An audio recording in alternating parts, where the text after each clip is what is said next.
Hi, this is Mrs. Nagayama, your biology teacher, and this recording will help you with your Unit 2.23 quiz.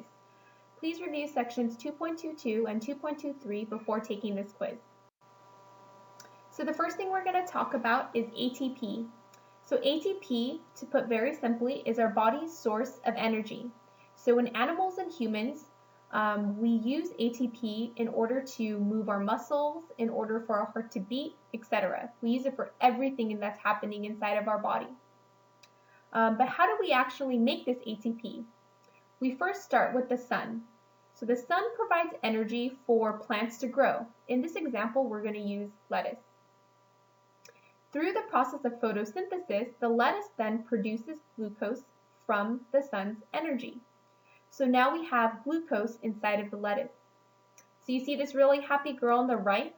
What she's doing is she's eating the lettuce now, which means the glucose that the lettuce produced is now inside of our bodies.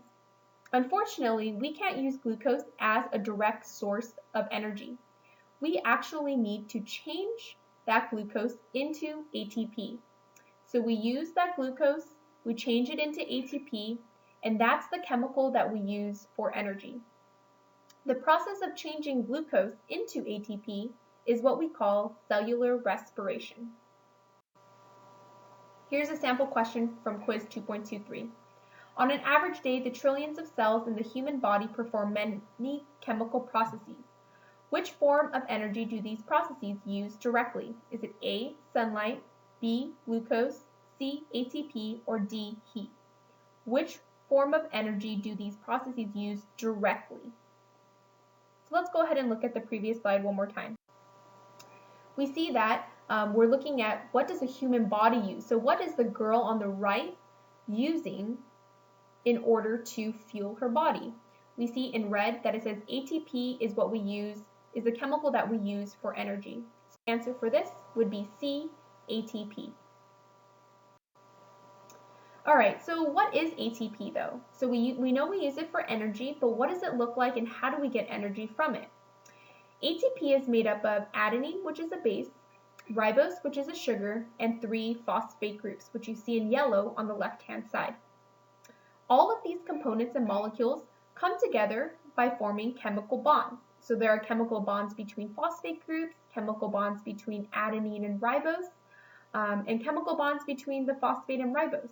So we see all those black lines would be considered chemical bonds.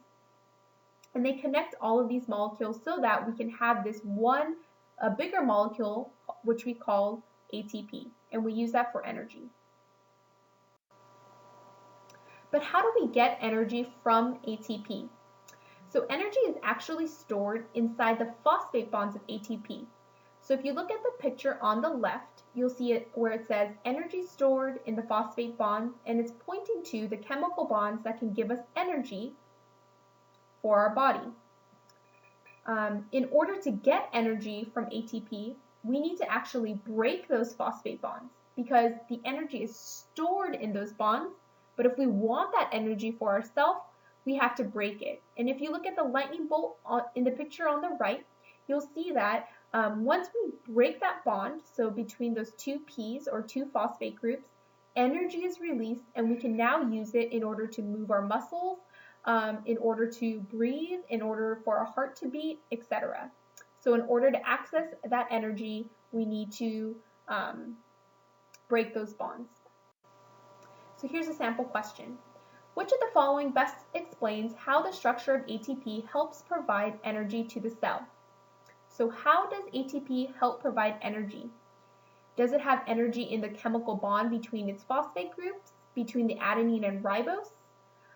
Or C, when the molecules that form ATP bond together, energy is produced?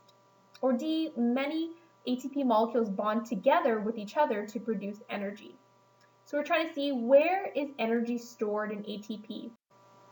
On the previous slide we saw, if you see I bolded it in red now, it says that energy is stored in the phosphate bonds. So those bonds in between those phosphate groups, that's where energy is stored.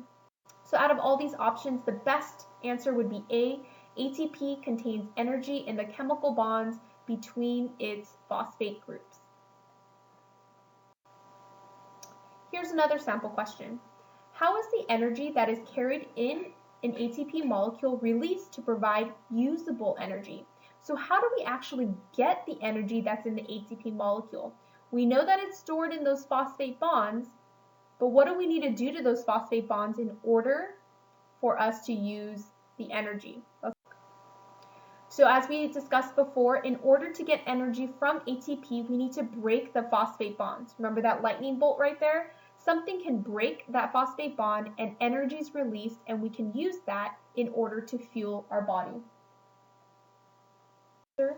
So the best answer would be C, the bond holding the last phosphate group will break and energy will be released. All right, that concludes the review for quiz 2.23. Remember to always review the sections that I mentioned in the beginning.